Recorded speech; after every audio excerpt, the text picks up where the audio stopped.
I fought as if Nigeria is my own father's business.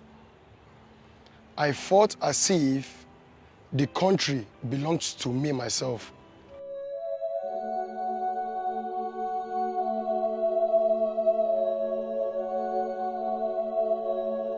Then the military police intelligence that detained me and other 12 soldiers,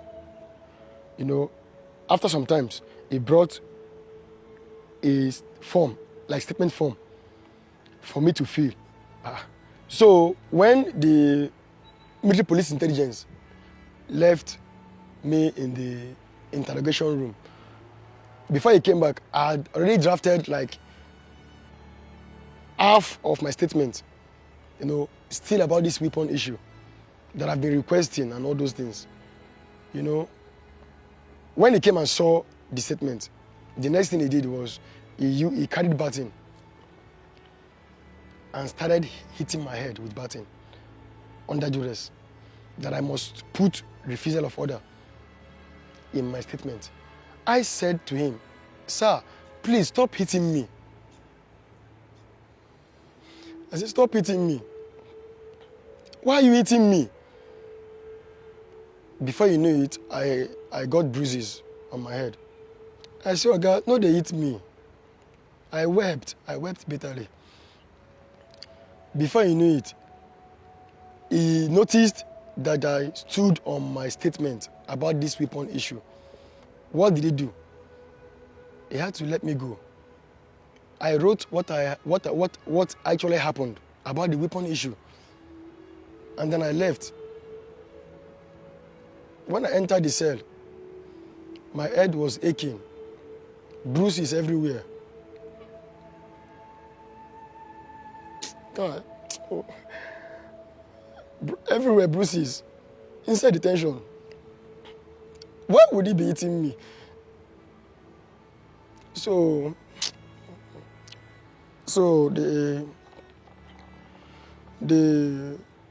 my other colleagues too, the same weapon issue. Everybody weapon. From there was when I was transferred. I was transferred by the order of the Chief of Army Staff. The coas ordered that I should be brought to the Army headquarters for him to ask what my problem was. That was how I was conveyed to the Chief of Army Staff office at Army headquarters. When I got to the headquarters, but unfortunately, the coas was busy. Then the garrison commander, the general, came outside and said to me that the coas is very, very busy at the moment.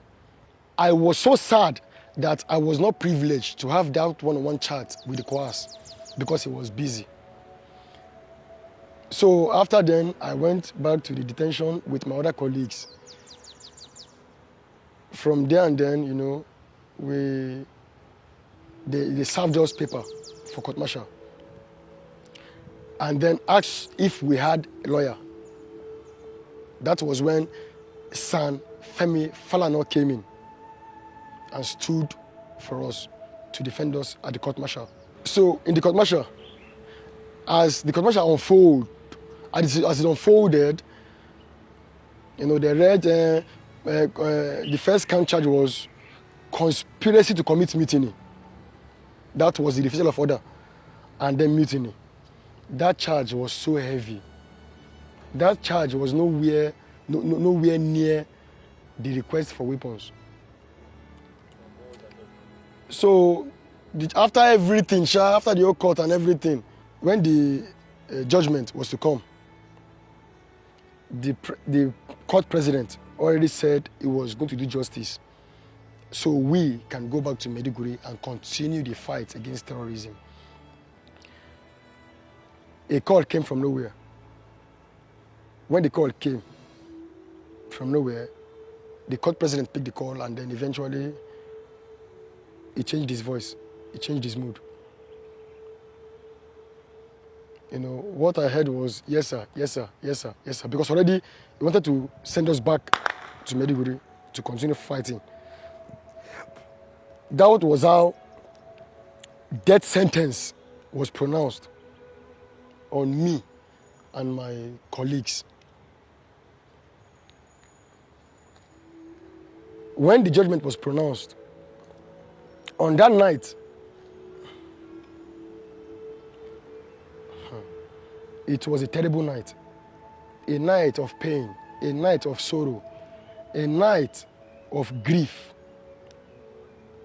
Death sentence on soldiers combating terrorists.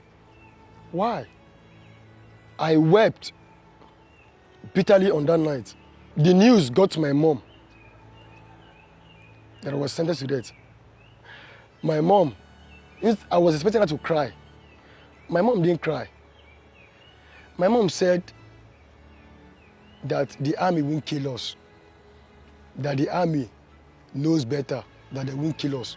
On the 17th of December 2014 was when the death sentence was pronounced. Before we went to prison, the Army Council already sat and deliberated on the matter. From that death sentence, it was committed to 10 years imprisonment. 2 days after, we moved to Lagos. When we got to Lagos, we were locked up in an underground cell. For 1 year, we didn't see the sun.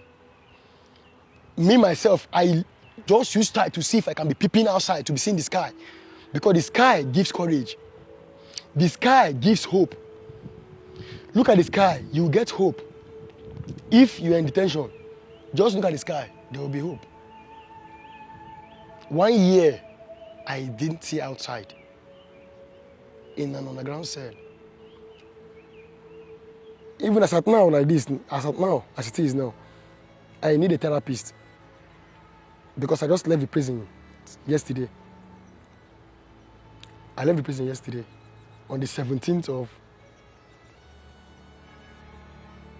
August. Up till now, I have not gotten a place to stay. I just had to look for a church, close to me, close to prisons. I'd have to look for a church that I can pass the night.